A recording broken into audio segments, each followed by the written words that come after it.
And welcome back, everyone, to yet another episode of Going for Two, presented by our friends at Homefield Apparel. I am your host, Matt Brown. I am the publisher of the Extra Points newsletter, which multiple people on the internet are saying right now is above average. I'm joined here by Bryan Fischer, my colleague, my co-host, my buddy here in the extended D1 Ticker cinematic universe. How you doing, man? I am also above average. That's that many people are saying that too. This is Happy St. Patrick's Day. We're recording this here on Thursday. I should know this. Something I've ever asked. Are you Irish? Do you claim any of that? You know what? Maybe on my mom's side somewhere down the line, but mostly just German on my dad's side. So that's kind of the heritage that I kind of latch on to. Sure, and fortunately in this country, if you claim a lot of German heritage, you at least get a holiday of your own. An entire month, basically. So. Yeah, right. Yeah. Later on, I like to joke. This is like the holiday that is the least for me because not only am I mostly like South American. I don't totally know what the actual Browns are. The Brown side of my family would be OG Mormon. Like they've been, they were the ones that like did the handcart from Ohio to Illinois to Utah. My grandfather was actually born in Chihuahua, Mexico, and like one of those like polygamous colony kind of things. So I don't actually know where they came from, like before they did any of that. But everyone else is from Brazil, and then beyond that, like Portugal, which is very un-Ireland. And we don't drink. So this, this morning, I don't know what this was like in your house, but this is the morning we realized we don't really have a whole lot of green things. So like my daughter's crying, and I'm like, all right, this is turquoise. This is like kind of green. Go in there and listen. I'm just gonna let you know now. This holiday it's not for this neighborhood, and it's not really for you. You have other ones later on. Just kind of go with it. Was that your fight too? Well, especially on the part that we were talking about not having a lot of green. Like I was kind of going through my closet. I was like, well, I'm like my Homefield Apparel Stony Brook shirt is like as close as I'm going to get to having much green. It's just not a color that I wear often, and so it was definitely struggling to find options to wear for today. But you know what? It's fun because. Coming off of that first four and, kind of the calendar flipped right there. And then it seems like the luck of the Irish flip.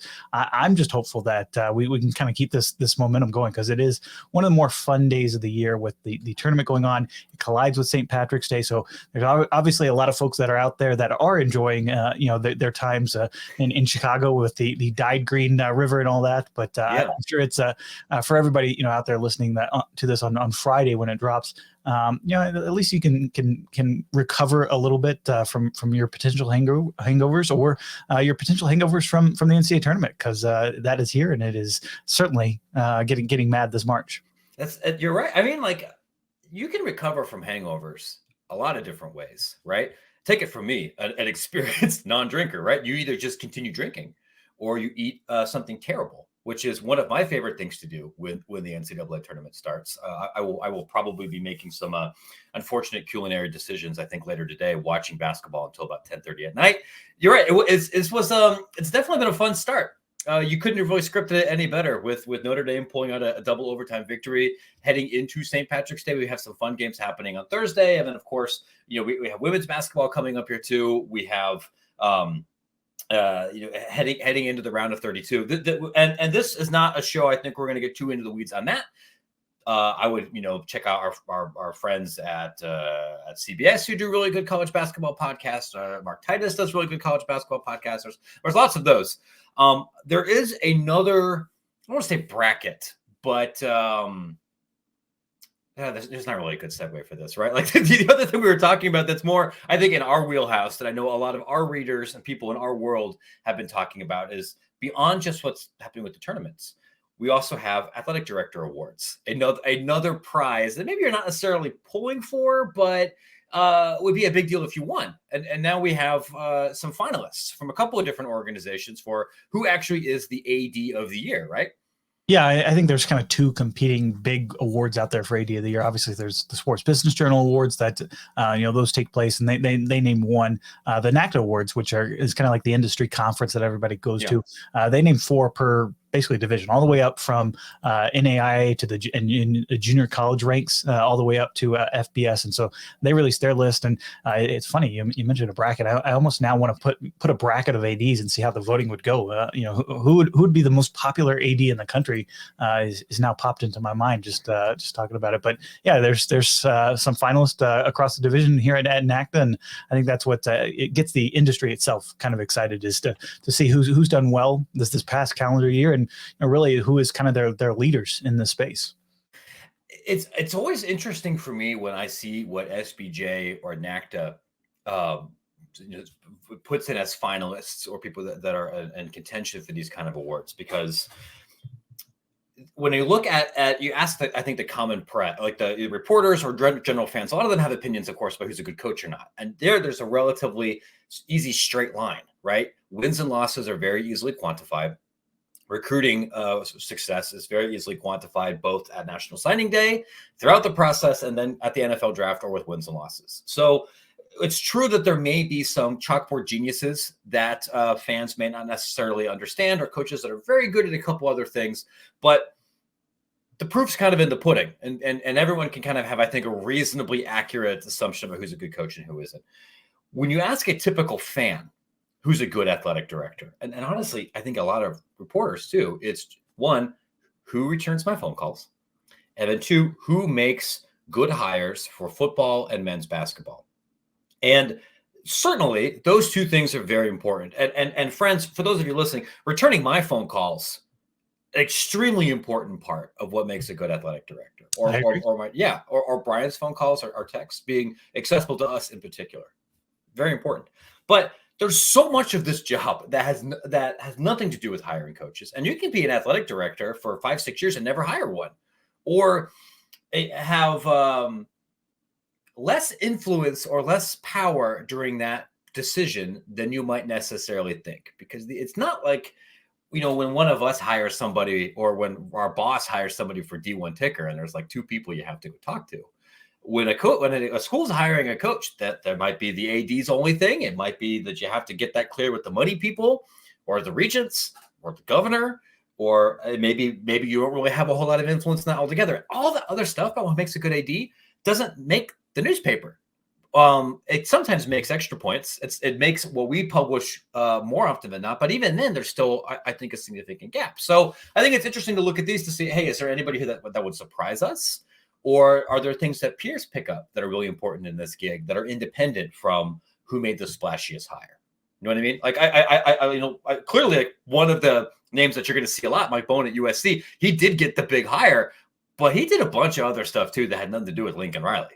Oh yeah, absolutely. I think that's, not just the hire on the football side that he's been able to do, but really turning that department around. I mean, you got to understand that at USC in particular, he's one of the rare outsiders that have occupied this job. You go back, you got Lynn Swan, you got Pat Hayden, you got Mike Garrett, you have all these internal former football players, and really, that was to the detriment of the entire department, right? And he's been able to kind of rectify that, bring a much more professional, much more up to date organization there at USC, and that's been a big part of kind of setting the Trojans up for the future. And I think why, the industry peers are recognizing him in terms of what he's been able to do there in Los Angeles, because it's about hiring some of those associate athletic directors, getting compliance fixed, making sure that, everything kind of is, all those ducks are in the order, and helping really reestablish kind of that culture there within the department. That's something that, fans probably do not talk about or think about, but a lot of these ADs, I mean, that's their biggest job, making sure that the people internally that work at the school, making sure that everybody is moving in the right direction, moving together in the right direction. And then, a lot of it's also tied to with fundraising. They got to make sure their donor base is moving in the right direction, and they can go out and hire guys like Lincoln Riley, or, the basketball coaches, or the football coaches, or, various other sports. I mean, it is funny because, I was chatting with a few folks about this list, and what they thought about it. And, that it's come up, from time to time in terms of like, yeah, the football hires do get the biggest press, but guys, a lot of the ADs that, are making hires, the ones that they really have their fingerprints on are the track coaches, are the soccer coaches. Those are the ones they really have to conduct the search, right? Yeah. Sometimes they are turning it over to, to some of their assistants or associates to help them, but like those are the type of hires that do not get the press, but really are kind of reflective of how your overall tenure can do, even though they're really judged, especially by the fan base, especially by some key boosters and whatnot, on how well their football and basketball hires are doing. Yeah, and some of those things are increasingly requiring search firms, or more search firms are getting involved in women's soccer and wrestling and that space. But that your ability to make those Olympic sports higher, I would definitely agree, is part of this fundraising, unquestionably. I look at some of the other names that have popped up on a couple of these lists, right? Like, I think you could look at Hunter Yurachek at Arkansas as a place where, hey, clearly you nailed a couple of big hires, and maybe you deserve a little more credit, because I don't think you necessarily brought in the absolute sexiest name you possibly could in either of those places. You found good cultural fits that responded well to your recruiting base and your fan base and what you're trying to build there for football, men's basketball, and that's obviously a department that's has a lot of success in other sports. That makes sense. But I mean, I've also seen, like, Sean Frazier at Northern Illinois, I think, is often on these kind of things there. And it isn't just because NIU football got better. Sean is a very respected industry expert on DEI stuff for anything, and about fundraising at a place where I can say this as an Illinois guy. You're not getting a lot of help from the state right now. If you're at a regional school in Illinois, the population shifts and the property taxes and what you're getting from Springfield are going in the opposite direction. So your job is much, much harder. And so you have to do a bunch of stuff that had nothing to do with football. Tom Holmoe's BYU's been on a couple of these lists, right? I don't think BYU made a big hire at all in the last couple of cycles, but they built schedules on the fly. They finally got themselves in the Big 12, which has been that school's a major institutional goal for decades. They were like the number one ranked Learfield Cup program for a while, right? Like, which is crazy to do when you don't have P5 money. And that has those are all things that you kind of got to go under the hood to look at a little bit. Yeah, I mean, it's definitely interesting because you look at the SBG award, like that's an award, like there's the finalist, and then they actually name a single person. The NACDA award's more kind of industry recognition, of multiple people, and that's why there's 4 per kind of division. But the SBJ awards, they have Cindy Barber, you have Lisa Campos at UTSA, who is been a big part of. She's on the basketball oversight committee. She's been heavily involved in those type of matters.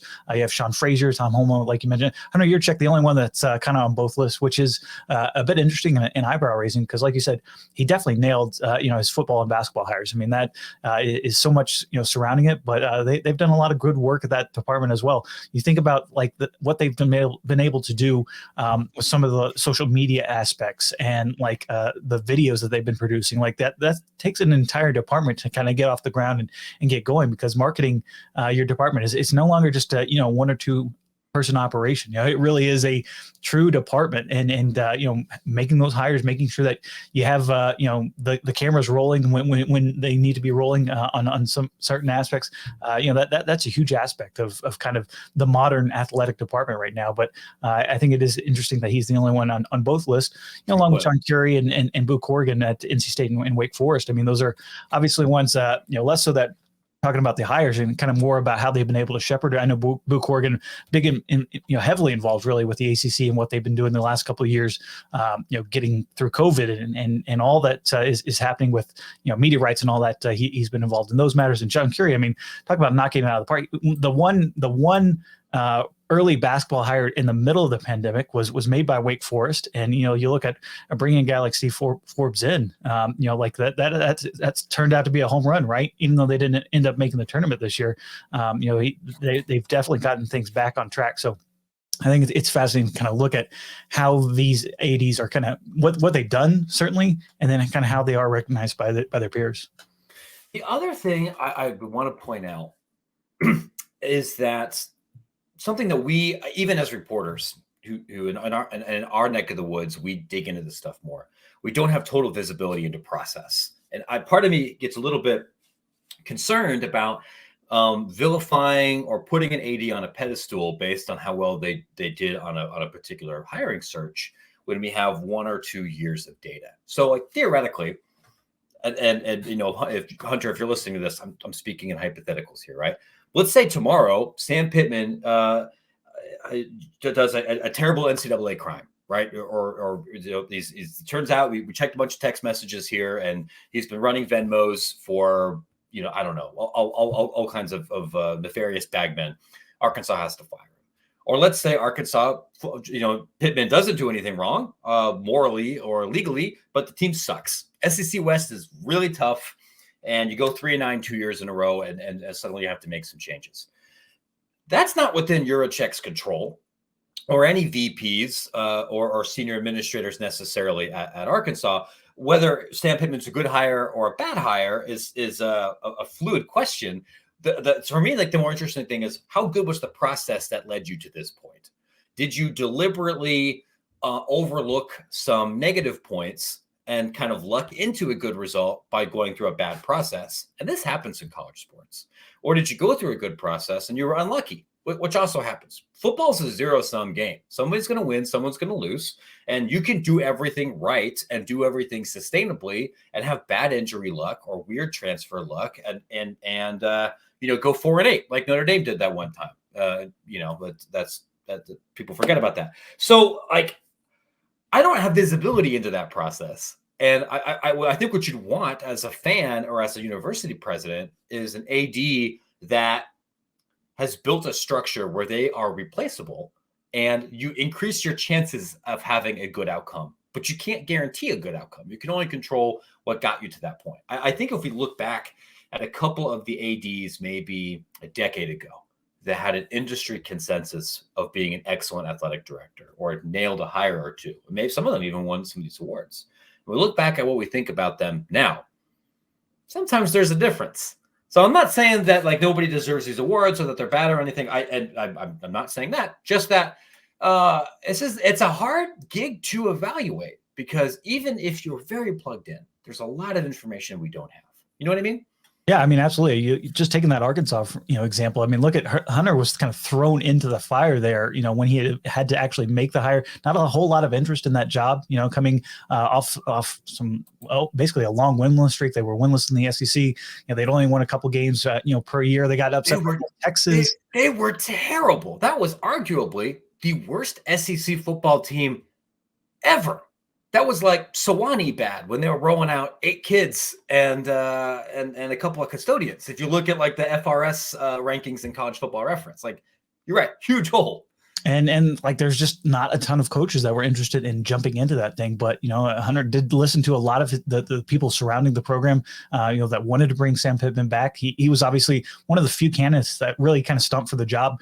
Talked with a lot of boosters, a lot of, people around the program, and he found the right fit. And I think that is important to kind of go through the process, listen to the people around you, listen to your search committee, listen to, people that do have input on those searches. And it ended up working out for now. And we'll see certainly long term how they can continue to build that program. But you're right. It's all about, kind of the process and identifying thing. Mike Bone, another great example, right? Nobody had heard about Lincoln Riley and USC. That job opened as early as anybody, in this past cycle, right?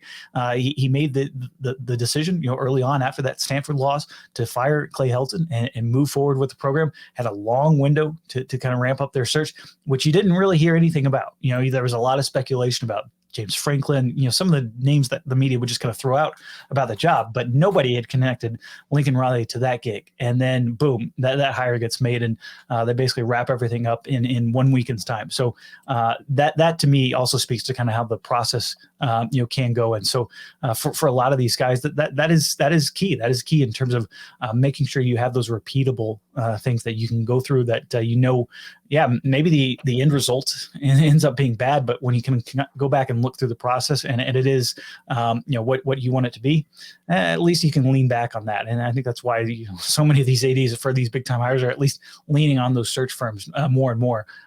Given that they can not only have that plausible deniability kind of baked in with some of their hires, but also understand that that can help them in terms of that, making sure that process and all those I's are dotted and those T's are crossed. Speaking of processes in search firms, I know that several institutions are going to be leaning on both of those now in the short term, because we have multiple athletic director openings at the moment. Obviously, this may not be the sexiest search market at the moment, given that the men's basketball and increasingly women's basketball cycles are going to be continuing now. And there isn't really like an AD search season, because this kind of happens rolling throughout the year. The biggest news on this front, you might have missed this earlier this week, is Penn State Athletic Director Sandy Barber announced that she is retiring. And so now Penn State has I think a challenging decision to make here, because the institution is getting a new president. And you're coming in at a time where whoever takes this gig is coming into a school where I think you are going to be expected to show NCAA and Big Ten leadership. We're coming into a time when there's a bunch of existential questions in college athletics. And if you're one of the 20 biggest brands in college sports, you want somebody who can shape the NIL, the athlete rights, the transformation committee conversation in a way that benefits Penn State. This is not a place where you can kind of, I think, sit on the sidelines a little bit, right? You've also got a stadium that's a gajillion years old and needs most places don't really need stadium enhancements. Beaver Stadium does. So do you raise money for that? Do you build a new one? Which I know that's like heresy, but I know that's a thing that is at least whispered about. Do you make some big changes here? You want somebody who is a leader, somebody who can raise money, somebody whose judgment you trust at a job where that can be a little bit of a fishbowl. There's not a ton of people that off the bat fit that description, huh? No, there's not, and it is going to be one of the more interesting searches. I mean, Sandy Barber was up for the SBJ, AD of the year, so it's going to be interesting because she's been heavily involved, not just in Penn State matters, but she's on football oversight committee, she's on UN council. She's been really a big part of the transformation that the NCAA is kind of going through these past couple of years. Obviously, throw COVID in there and all the regulations and stuff, she's had her hands on that as well.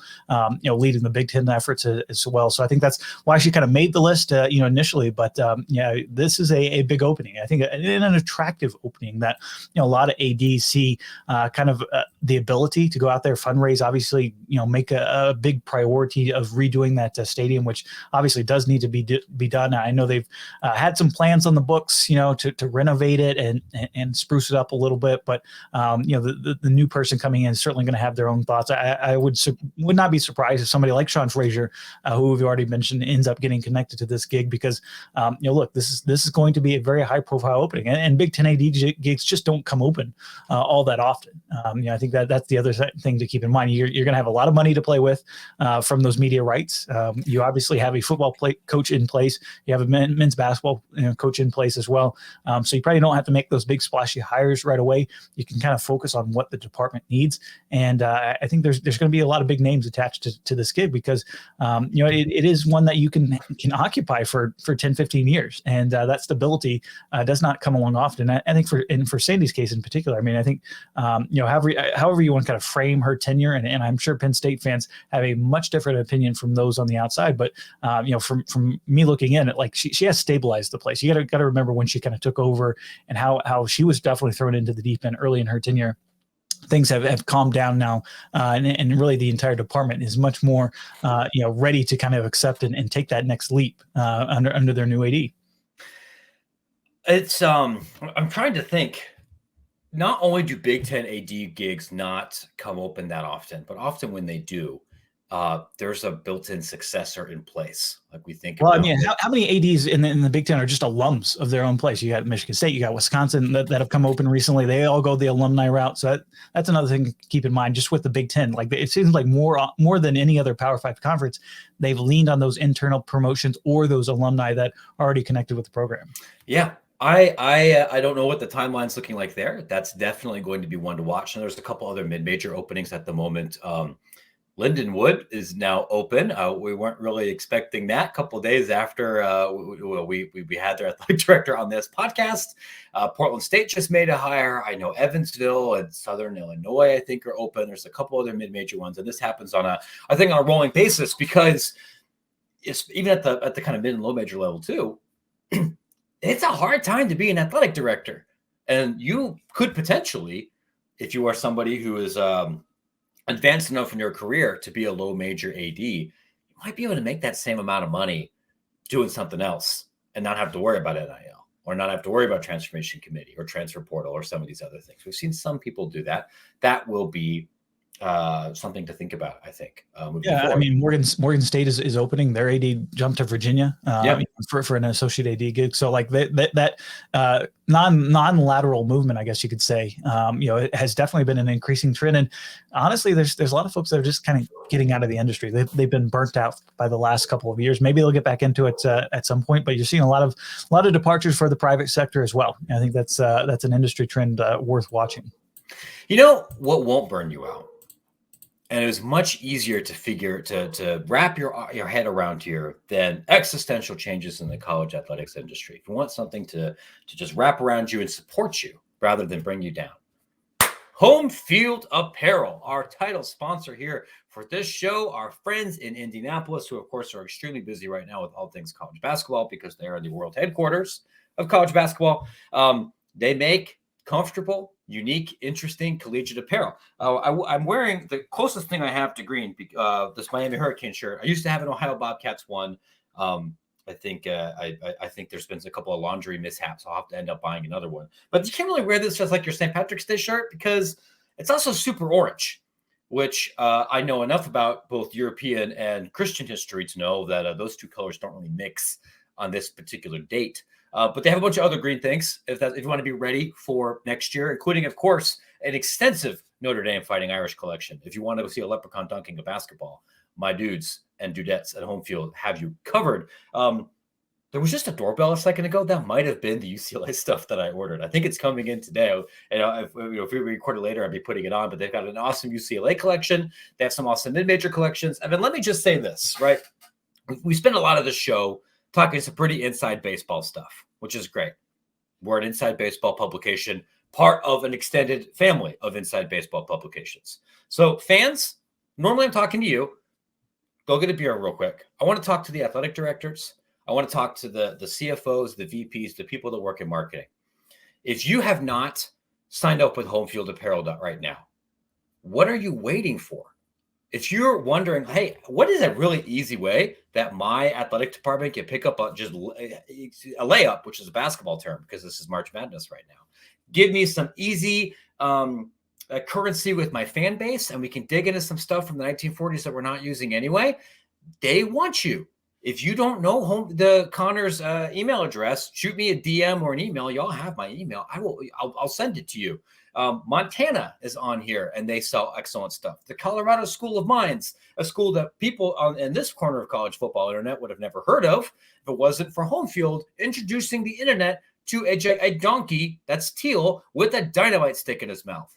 You probably have something that weird somewhere in your archives. So you should make the call and make sure the rest of the world can pick that up, right? Like, I mean, you had the Slippery Rock shirt, right? That's the one with the rock and the fur coat, right? No. Oh yeah, that's one of the best logos I think that Homefield has in their catalog. But I mean, you look at Wright State, right? They're part of Homefield. They just won the first 4 game, and right down the road at Dayton's rival Dayton's arena. So like, schools big and large, you can take advantage. And I'm sure Connor and the folks there in Indy are definitely staying busy because a lot of fans right now, they want their gear, they want it right now, and this is a great way to not only connect with your fan base, but I think also make sure that your brand is out there in the ether, right? So because the thing about the Homefield shirts is not only do you want to wear them at home like all the time, you also want to wear it outside and showcase your school pride or just the coolest logo imaginable. People in my neighborhood think I'm much more interesting than I actually am because of my extensive collection of Homefield apparel. So number one, okay, fans, you can come back in. I hope you enjoyed your beverage. Everybody, if you want to save 15% off your order, support our sponsor, and then support this show, use promo code EXTRAPOINTS at checkout to save 15% off your first order. And if you are within the sound of my voice and you are coworkers with your university's marketing agent or sponsorship agent and want to talk to Homefield, mention that you heard about this from me. And so Connor will also continue to send us Homefield stuff and pay to support this program so we can continue to do it. I promise you, you will not be sorry. I am not going to push a vendor on you or recommend a vendor to you that sucks because I also want you to pick up my phone call when I talk to you about something completely different. And if the only thing that you remember is I remember Matt Brown, he pushed that stupid t-shirt company on me and it sucked. That hurts my serious professional journalism. So I'm staking my credibility on this. These shirts slap, right?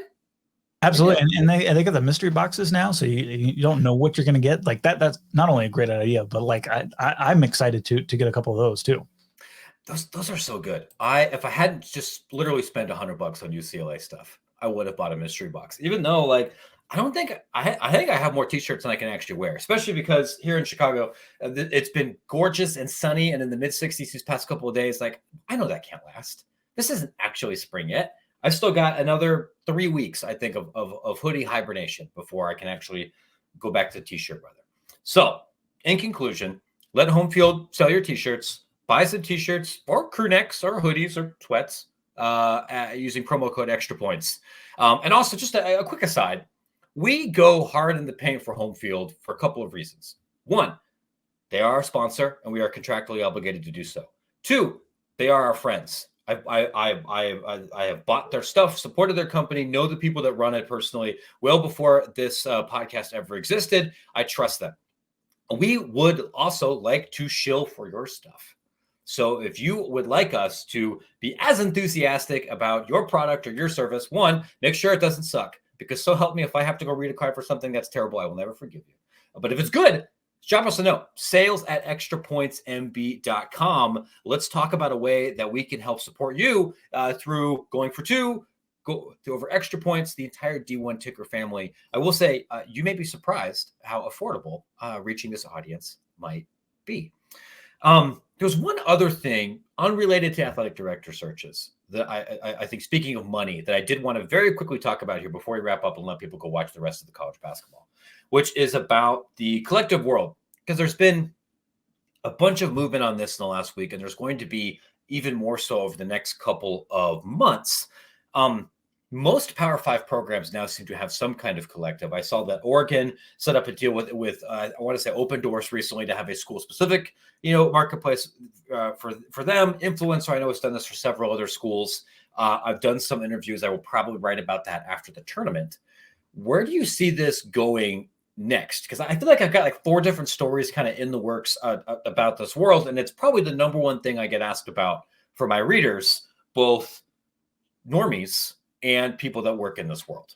Yeah, I mean, a lot of talk earlier this week, especially coming out of the Friday's story in the Athletic about the $8 million, something that we've already discussed on this show. But like, and pardon to interrupt, on Collegiate Sports Connect. Well, we did. We interviewed Stuart Mandel on Collegiate Sports Connect about his story about a recruit in the class of 2023 getting about $8 million over the life of a deal. And that was certainly an eyebrow-raising one in terms of not just the overall figure, but I think some of the clauses in there. I think I've caught some of the administrators already uneasy about what's been happening around collectives, but seeing things like where they're signing away their rights for several years to these collectives, like that is a bigger red flag for a lot of administrators than I think the general public is making a big deal about. Because there's $8 million, and I think that's interesting. Like to me, the evolution of these collectives and where we're going from here is going to be fascinating to see. And it kind of mirrors what European soccer is going through right now. Obviously, the sale of Chelsea is big in the news. Like, are these sports collectives going to look at the opportunity to bring in athletes to help their reputation? Much like a lot of these oligarchs have. Are there going to be one mega booster, surrounding the, like, I don't care if I lose money on these endeavors or whatever we're paying. I'll pay $20 million because I got it laying around to have a good football team. Like there's going to be people like that, and then there's going to be others, which I think are going to be the vast majority of the case, are going to say, how can we make sure that this experience not only fits with our university in terms of education, in terms of branding opportunities, all that stuff, and how can we also make sure that it's sustainable? I think that part is not being talked about enough, and I think we'll get to that point. Maybe not now, maybe 18 months from now, maybe it's 2 years, but I think there is going to be at some point for a lot of programs out there, outside of the very rare exceptions, kind of a stasis, between where everybody can kind of figure out what that happy medium is between not only helping the athletes, but making sure they're not committing $25 million per recruiting class. Yeah, the sustainability is the big question. First of all, real quick, hey, if you're one of those people that has $20 million lying around and you're just willing to throw it at athletes because you don't care about return on investment, sales@extrapointsmb.com. Sounds like you and I have lots in common that we should talk about. The sustainability factor with collectives for fundraising is what I have heard so many people in the industry raise as a red flag. And it's something I know the ADs are concerned about. And it's something that I would be concerned about here too, because not everybody who is the front person for any of these collectives is independently wealthy or representing a large sports marketing entity. It's one thing with the fervor of this is new and our rivals have it. And so by God, we have to have it. And I know that coaches are driving that conversation in many of these cases. It's one thing then to go raise $10,000 or $100,000 or maybe more than that as the seed money to begin this kind of fund. What happens when you go 5-7 2 years in a row? What happens when your coach leaves, your athletic director leaves, or if we're being honest here, if one of the businesses that's tied with one of these things runs into trouble, if your lead booster, your lead guy that's the financier of this entity gets into white collar crime trouble or has their businesses declined or other things. And like, I know you're smiling here. This happens with the pros too. What happens to your entity? We know that the University of Texas is going to be there for the next 50 years. Do I know the Pancake Factory is? Hell no. Like, do I know that the people fronting half of these groups right now are going to be there in 18 months? Whether there's a leadership change or a financial change or a financial police change or rule change. No, we're seeing a ton of new businesses pop up, a ton of new money flowing in a world where nobody, if they're being honest, can tell you exactly what their rules are going to look like in 2 years. That gives me a lot of pause. And so I know for me, I get why other people have to say it this way. I'm very uncomfortable saying, I know what this is going to be the future. I don't know if Wake Forest has or needs a collective in 2 years. There's somebody associated with Wake Forest is going to need some way to connect Wake Forest athletes with brands to help them. I don't know what legal or financial mechanism that necessarily has to be. There's again, I'm going to write about this a lot. Next week is going to be mid-major week, right? We're going to be doing that a lot on this show and on Connect and on Extra Points. But I have not forgotten about this. I promise you I'm still making phone calls and digging into it, as I think it's a real big story. Yeah, I mean, I'm curious more than anything, like how are dollars in the future going to be allocated? I think that's something that's top of mind for a lot of folks, not only in the industry, but outside it as well, in terms of, yeah, if you're Coca-Cola, or instead of having a sponsorship with 4 or 5 different SEC schools, for example, are you just going to go straight to the athletes to have them endorse your product? There's some marketing dollars that dry up, for schools. If you're out there and you're a donation, trying to solicit donations for a new building on campus. Yet the donor base might be a little tapped out in terms of they're diverting their dollars to getting it to these collectives or to their players directly. Is that going to have ramifications down the road? We already know that there's fights between these multi-million-dollar gifts between athletics and the university. Now you're kind of introducing a third party in there with these collectives. Are there going to be fights between the university, the athletic department, and some collectives? I can imagine that's going to be top of mind. I would imagine too we're going to get some fraud cases. We're going to get some tax evasion cases. Dude, that is definitely on the radar. I have written this several times, and I'm not ready to call out anybody in particular, although I don't think you have to be Encyclopedia Brown to know some of the people I'm thinking of here. But I, honest to God, do not think legally, financially, paperwork-wise, whatever, all of these at big schools are on the up and up. And not every person who is leading these entities or is on their board is somebody I would trust if I was a major corporation. Let's leave it at that. Yeah, and it's interesting too, because you go back to the initial kind of where we were launched out of NIL with the NCAA and how they wanted to kind of regulate things a little bit. They wanted a third-party administrator where you could have a database of deals and you could kind of establish more of a market rate and there would be a little bit more oversight. They backed away from that because of the Alston ruling, but now that sounds pretty good, for a lot of folks out there, and maybe the NCAA will go back to that sort of system. I mean, they solicited bids, they went through the RFP process, all that, right up into the point where the Supreme Court case came down, and they're like, we actually can't do this anymore. We're going to go laissez-faire, and we're going to take our reins off of it. But now, you know what? That's looking pretty attractive to a lot of folks out there. If they could have a database where they go, this quarterback is getting paid 20% over market rate. maybe there's something there that we need to look into. And truthfully, the NCAA's hands are kind of tied on that subject. But I know getting back to those type of ideas, a lot of folks would love a return to those type of days. The last thing I want to flag about this, and I did write about it earlier this week on Extra Points. It was paywalled. I'll tease a little bit of it here, but if you're 39 minutes into this show, I think you would like Extra Points, and it's worth your subscription. The other concern is about who then controls the roster management.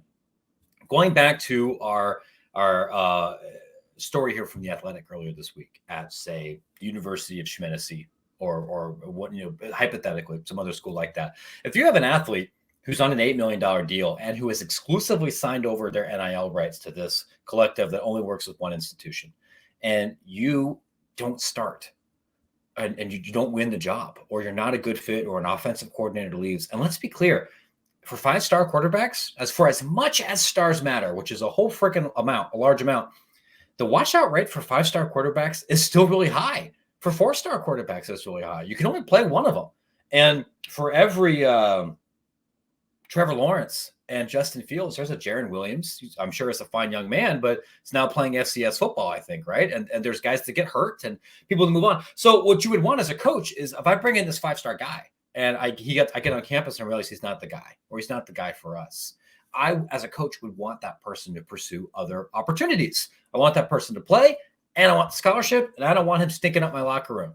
But if this guy signed a grant of rights agreement with this other collective, he can't leave without giving up hundreds of thousands, if not maybe millions of dollars. And now he's stuck, and he's not playing, and he's going to bitch. Or he might, right? If he's not, if he's a normal 19 or 20-year-old. Now you have a big problem, because the coach doesn't get to control the roster anymore. The athlete doesn't even get to control their own destination anymore. And now you have a third party who's not accountable to anybody, and maybe trying to look at this as a profit-making venture rather than anything better for the university athletically. That's a big issue. It's a big issue already that at many schools, especially in the South, but not exclusively in the South, you have places where the athletic director is paid to be in charge of the athletic department and is responsible for being in charge of the athletic department, but is functionally not completely in charge of the athletic department because of other people that do not have the skill set to be an AD, do not have the same kind of public scrutiny, the same kind of checks and balances, but because of their money and influence or political ties, is part of that process. And you and I think, can think of a bunch of schools where we know that's the case, and most of them don't win anything, particularly in football, because it's hard to consolidate all those. With this collective world, it sure seems to me like that could get a hell of a lot worse. And it's hard for me to see who really benefits from that, other than a marketing agency. And that I could see becoming a big problem in the future. Well, and look at right now, it's always tied to the school for a lot of these collectives. What happens when that's not the case? What happens when there's just an Atlanta collective, right, that could possibly steer kids to certain schools, based on deals that they would want to maximize market value? Like how is that going to entangle recruiting? How do you look at also look at kind of the pros? For a long time the NCAA was very much against these agents and these marketing agents. What happens when CAA starts getting involved in these collectives? What happens when some of the bigger agencies that not only want to have their marketing rights for these college athletes, but certainly want even the bigger dollars when they reach that pro level, when they are really going to start to jump in with 2 feet. I think we're going to see a whole lot of change. And really, I think that is the biggest takeaway surrounding collectives, surrounding NIL, is a lot of things are moving really fast. And it's almost like the old tech Silicon Valley slogan, right? Move fast and break things. Well, that is happening right now with regards to name, image, likeness, and these collectives. Well, it's a good thing if you break anything that we know with Silicon Valley, that when things break, generally speaking, it's not the rich people that got to come clean it up. So that's something to think about. On that note, y'all, my Homefield's here. I just got the text message from FedEx. Literally same here. I got a little notification in my home. Yeah. So listen, I love talking to all of you here. I need to inspect my new beautiful late 1970s, early 1980s UCLA t-shirt to wear tomorrow. Friends, thank you so much here for listening and supporting this show. If you're still with us here, of course, got to support all of Extra Points, right? $8 a month, get you 5 newsletters a week. That is overwhelmingly our number one source of revenue. That is the money we use to travel. That is the money we use to pay for freelancers, pay for our tech stack, pay for our support, pay for the t-shirts that I just bought upstairs. That's not really a business expense, but stick with me here. And we can't do any of those things and make good journalism, make interesting stories, make good phone calls without that support. So if you're not part of the Extra Points crew, would cordially invite you to do so. Bryan has been busting his ass making a bunch of really interesting and important videos on Collegiate Sports Connect. Beyond supporting what we're doing here, I would encourage you to sign up for a free account and follow all of those. Next week, the next several Extra Points newsletters and across our whole extended universe, we're talking about mid-majors. We want to get in the weeds of what happens when you spring a big upset. What happens when you become a March Cinderella? We're looking at case studies. We're looking at the history of what a Cinderella is. We're looking at what this does to your marketing department, what this does for student admissions, for fundraising, for expectations, conference realignment, best case scenarios, more realistic scenarios. I know that this is going to be a stock story across the whole world, but hey, listen, this is our beat. We cover this all the time. I think we're going to have some interesting things to share over the coming days. Everyone, enjoy the madness. Thanks so much for spending some time with us. We'll catch you out next week on the internet.